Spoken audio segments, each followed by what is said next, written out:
meeting today.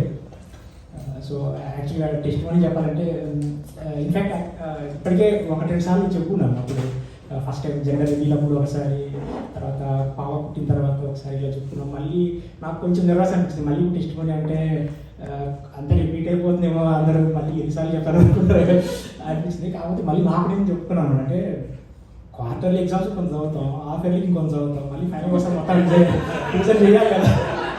So ఒకసారి అదే మొత్తం కాకపోతే అట్లీస్ట్ సినాప్సైజ్ చేసి చెప్తా. So like some people not there, especially మన Grace aunty food sir, I felt very happy. And I think she was not there when I first gave my testimony. So she was asking so many things and I was explaining. So I felt like okay, I'll just synopsize. Okay, so as many of you know, like thank you Veera garu for bringing me into this church. So last year December lo US వచ్చాను మేము.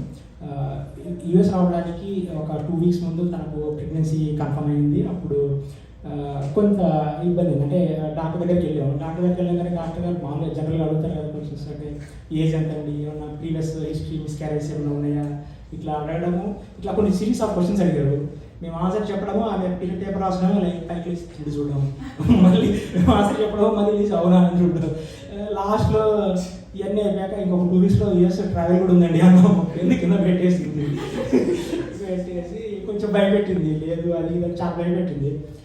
So మీరు decide చేసుకొని చెప్పండి మాకు అంది. So మేము time తీసుకోలేదు, అక్కడికక్కడే చెప్పాము. అంటే ఒకటే అనుకున్నాను, ఇందాక పాస్టర్ గారు నేను చెప్పాలనుకున్న వాళ్ళు తను చెప్పారు, దేవుని మీద భారం వేసి ముందుకు వెళ్దాం అనుకున్నాము అని. యాక్చువల్గా మా ఫాదర్ దగ్గర నుంచి వచ్చింది నాకు. లేదు ఏదన్నా కానీ ఏదన్నా బాగా కాంప్లికేటెడ్ ఉండి మా ఫాదర్ ఏదో ఆన్సర్ చెప్పాలని నేను వెళ్తే దేవుని మీద భారం వేసి ముందుకు వెళ్ళు అంటారు.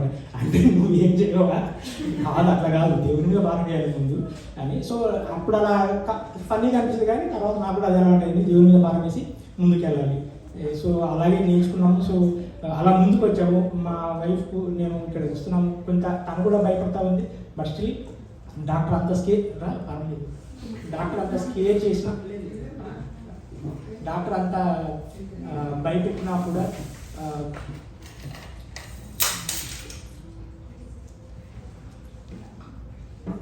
సో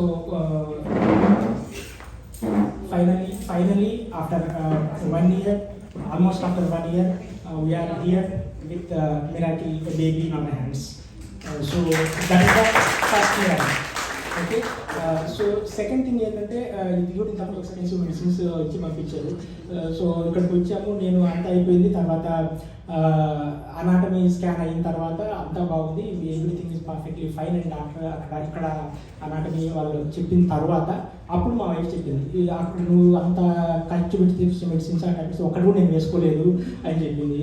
ఆ ముఖ్య ముందు చెప్పుకోవచ్చు కదా, అప్పుడు అలా అన్నారు సరే. But still we feel very happy because without travels. అంటే తను ఏంటంటే I depend upon God, I wanted to depend upon God, not on the tablets అని చెప్పింది. So without any medicines, like కంప్లీట్గా దేవుని మీద భారం వేసి తన ముందుకెళ్ళి తన పాయింట్ ఆఫ్ వ్యూలో. So this is the second miracle, without any medicines. Like doctor గారు చెప్పింది వద్దని, డాక్టర్ గారు ఇచ్చిన మెడిసిన్ కూడా కాదనుకుని దేవుని మీద భారం వేసి తను నడిచింది. సో తన ఫెయిత్ ఒకసారి నన్ను కూడా ఇన్స్పైర్ చేస్తుంది అనమాట. So she is that faithful. తర్వాత థర్డ్ థింగ్, సో మేము డాక్టర్ దగ్గర అయిపోయింది, అంత అయిపోయింది, ఇంటికి వచ్చాము. ఇంటికి వచ్చేసి ఇంకా మా అమ్మాయికి చెప్పాము, so you are going to be soon అని చెప్పాము. సో మా ఎక్స్పెక్టేషన్ అంటే ఓ రియల్లీ సో హ్యాపీ అంటది అనుకున్నాము. చాలా గంభీరంగా ఐ నో ఇట్ అనేది. అదేంటి ఇప్పుడు డాక్టర్ నుంచి వస్తున్నామంటే తను చెప్పింది, నేను యాక్చువల్లీ హైదరాబాద్లో కింగ్స్ టెంపుల్ అనే చర్చికి వెళ్ళేవాళ్ళం అప్పుడు ఒక మోర్ దెన్ ఎ డికేడ్. సో అక్కడ సండే స్కూల్ తను బాగా కనెక్టెడ్ ఉండేది. సో ఆ చర్చిలో తను ఒకటి నేర్చుకుందనమాట. అంటే అక్కడ చర్చిలో సండే స్కూల్లో ఆఫరింగ్ కవర్ ఇస్తారు కదా, ఇచ్చేటప్పుడు సండే స్కూల్లో ఎవ్రీ వీక్ ఆఫరింగ్ లెటర్ మీద లాస్ట్ 3 monthsగా నేను ఐ వాంట్ ఎ సిబ్లింగ్ అని రాస్తున్నాను అని చెప్పింది. సో బేబీ సిస్టర్ కావాలి అని రాస్తున్నాను, లాస్ట్ 3 months నుంచి రాస్తున్నాను అని చెప్పింది. So we were actually shocked. So this is third miracle. అంటే తన లైఫ్లో ఫస్ట్ బిగ్గెస్ట్ మిరాకిల్. అంటే అంతకుముందు చిన్న చిన్నవి చెప్పింది, స్కూల్లో ఇలా కావాలని పే చేశాను, I received it, I believed and eligible అని చెప్పింది. కానీ తన లైఫ్లో తన biggest miracle. So we felt very happy for that. Actually we are actually pleasantly surprised and we are very very happy for that. So తను అలా చెప్పడం తర్వాత సో బేబీ సిస్టర్ అయితే నేను అనుకున్నా, అంటే దాటి నువ్వు ఆఫర్ ఇచ్చే ముందు ఒక ముక్క మాకు కూడా ముందు చెప్పాలి కదా అంటే సరే fine. So that's hard miracle. తర్వాత ఈ 3 మిరాకిల్స్ ఇలా మా లైఫ్లో దేవుడు ముందుకు నడిపిస్తూ వచ్చాడు. తర్వాత ఫోర్త్ థింగ్ ఏంటంటే వచ్చే ముందు ఇదంతా అయిపోయిన తర్వాత అప్పటికి 2 వీక్స్లో ట్రావెల్ ప్లాన్ ఉంది. మరి ఎట్లా చేయాలి, మనకు యూఎస్లో నాది ఫస్ట్ టైం యూఎస్ ట్రావెల్ ఇది. అంతకుముందు ఒక కొంత బ్రీఫ్ పీరియడ్కి వెళ్ళాలన్నా కానీ అప్పుడు సింగిల్గా ఆన్ సైట్లో ఇట్లా ఫ్యామిలీతో ఉండడం ఫస్ట్ టైం. సో కొంత కన్ఫ్యూజన్ ఉంది ఎట్లాగా అని చెప్పేసి. సో సింగిల్గా ట్రావెల్ చేసే ఆప్షన్ కూడా కన్సిడర్ చేసి కొంచెం అంతా మాట్లాడుకుని అది ఇది అనుకున్నాము. సో బట్ ధైర్యం చేసేసి దేవుని మీద భారం చేసేసి అందరం కలిసి వచ్చాము. వచ్చిన తర్వాత మేము ఎంత డిఫికల్ట్గా ఉంటుంది ప్రాసెస్ అని అనుకున్నామో అంత డిఫికల్టీలో 0.1% కూడా డిఫికల్టీ ఫీల్ అవ్వకుండా మొత్తం ప్రాసెస్ జరిగిపోయిందంటే that is because of our church members. So they help us a lot, they gave moral support and actually చాలా ఇన్ఫర్మేషన్ ఇచ్చారు. ఏదైనా కానీ అడిగితే ఎవరో ఒకటి అడిగితే ఇన్ఫర్మేషన్ చెప్తారు. సో ఇన్ఫర్మేషన్ మోరల్ సపోర్ట్తో పాటు ఫిజికల్గా హెల్ప్ చేశారు చాలా. సార్ నేను ఇంతకుముందు లాస్ట్ టైం తీసుకుని కూడా చెప్పాను, లైక్ మిడ్ నైట్ అవసరమైతే ఫార్మసీకి తీసుకెళ్ళారు. తర్వాత డెలివరీ టైంలో చాలా హెల్ప్ చేశారు. సో ఇదంతా ఒక అయితే మళ్ళీ పాస్టర్ గారు మీల్ ట్రైన్ కాన్సెప్ట్ పెట్టారు మన చర్చ్లో. సో ఎవరైనా ఇలాంటి సిచ్యువేషన్లో ఉంటే మన చర్చ్ మెంబర్స్ వాళ్ళు ఒక ఆ వీక్ వాళ్ళు ఫుడ్ అంతా ప్రొవైడ్ చేయడము, అంటే వీళ్ళు చేసుకోలేని పరిస్థితిలో ఉంటారు కాబట్టి 1 వీక్ పాటు ఫుడ్ ప్రొవైడ్ చేసి అంతా టేక్ కేర్ చేశారు. సో వీ ఫెల్ట్ యాక్చువల్లీ చాలా చాలా హెల్ప్ అనిపించింది ఆ టైంలో ఆర్టిస్ట్ తీసేయడం వల్ల. సో ఆ మీల్ ట్రైన్ కూడా మరి అంటే ఎంత ప్రాంప్ట్గా ఫుడ్ అంత తీసుకొచ్చి నాకు అనిపించింది వందే భారత్ ట్రైన్లో కూడా ఫుడ్తో ఇంత టాపర్ చేయలేమో, ఇంత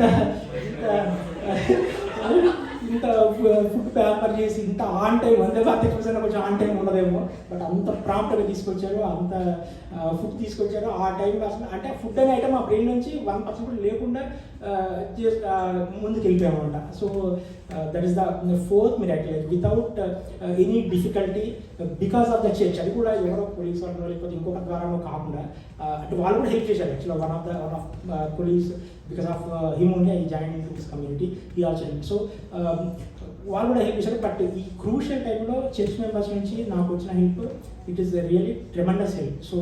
so I feel extremely thankful and extremely happy to be part of this church actually. So నిజంగా అంటే ఈ 2024లో ఈ ప్రాసెస్ మొత్తం ఈ మిరాకిల్ ఎందుకు అంటే కొంతమంది అనిపించింది ఎందుకు మిరాకిల్ చాలా ఎక్సైట్ అవుతున్నాడు, ఎంత ఎక్సైట్మెంట్ అవసరం లేదు, ఓకే బాగా అనిపించచ్చు. బట్ నాకేంటంటే మా ఆఫీస్ వాళ్ళు అంటే ఎందుకు ఇంత ఎగ్జైట్ అయ్యి ఇంత మిరాకిల్స్ ఇంత ఎక్కువ స్ట్రెస్ చేసి చెప్తున్నానంటే మా ఆఫీస్ వాళ్ళు చిన్న ఎగ్జాంపుల్ చెప్పు. మా ఆఫీస్ వాళ్ళు 2016 నుంచి నాకు H1 ఫైల్ చేయడం చేస్తూనే ఉన్నాం. వచ్చి ప్రతిసారి లాటరీ పిక్ అవ్వదు, లేదంటే పిక్ అయిందంటే RFP పడుతుంది. లాటరీ ఇంకా అంటే అట్లా ఉండేది నాకు. ఏదైనా కానీ మిరాకిల్ అనేది అంత ఈజీగా అంటే కనిపించేది కాదు. ప్రతిదీ చివరిదాకా వచ్చేసి ఇంకా అయిపోయిందంటే ఏదో ఒకటి అయిపోయింది అనమాట.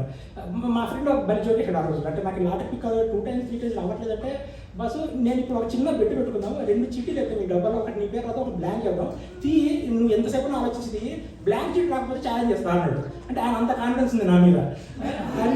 సో అంటే నేను కూడా ఆ వదిలే బస్సు పెట్టే అవసరం లేదు నాకు తెలుసు అని చెప్పి. సో అట్లాంటి స్టేజ్లో వచ్చినాం. తర్వాత బై మిస్టేక్ ఒకసారి పొరపాటున లాటరీలో పిక్ అయితే RFP పడింది. RFP పడితే మా వాళ్ళు మా ఆఫీస్లో వాళ్ళు RFP పడింది అనగానే కంగారు పడిపోయి పిటిషన్ విత్డ్రా చేసేస్తారు. ఎందుకు అంత కంగారు నాకు అంటే ఇప్పుడు చాలాసార్లు మనం రాసిన ప్రొడక్షన్ కోడ్లో పక్కన రిటర్న్ బై నా పేరు రాసిన కోడ్లో ప్రొడక్షన్ ఇష్యూ వచ్చి $1 million ట్రాన్సాక్షన్ ఆగిపోయినప్పుడు కూడా మనం అంత కంగారు పడడం. వాళ్ళు RFP అనగానే కంగారు పడిపోయి గబుక్కున పిటిషన్ విత్డ్రా చేశారు. ఏంటి ప్రాసెస్ అదేదండి withdraw decided to be withdraw అన్నారు. సార్ ఇట్లాంటి ప్రాసెస్లో వచ్చి ఒక 6-8 years తర్వాత 2023 డిసెంబర్ నుంచి ఇంకా ఎట్లా అంటే ఫాస్ట్ ఫార్వర్డ్లో వెళ్ళిపోతున్నాను. అసలు ఇప్పుడు 1 year అయిపోయిందా మేము ఆల్మోస్ట్ వచ్చి అని ఇంకా మనం ఒకసారి క్యాబ్లో వెళ్తుంటే ఒక అతనితో క్యాబ్లో ప్రతి డ్రైవర్తో నేను మాట్లాడతాను 10 నిమిషాలు ఏదో ఒకటి మాట్లాడుతూనే ఉంటాను. మాట్లాడుతూ ఉంటే ఒక ఆయన ఒక 2-3 months ఏమో అన్నాడు. ఆయనతో మాట్లాడి ఐ కేమ్ రీసెంట్లీ అన్నా. వెన్ డిడ్ యు కమ్ అన్నాడు. January అన్నా. January ఇస్ నాట్ రీసెంట్ అన్నాడు. అప్పుడు అర్థమైంది నాకు, నేను రీసెంట్గా రాలేదు, నిజంగా చాలా టైం అయింది. సో అంటే నాకు ఎందుకంటే అంత ఫాస్ట్ ఫార్వర్డ్ అయిపోయింది ఈ టైం నాకు basically. So that is because we are experiencing miracle upon miracle in this year. So that's the reason I wanted to thank Lord in the first place, and thank you all the church members, and thank you church, and especially I would like to thank Pastor Garu.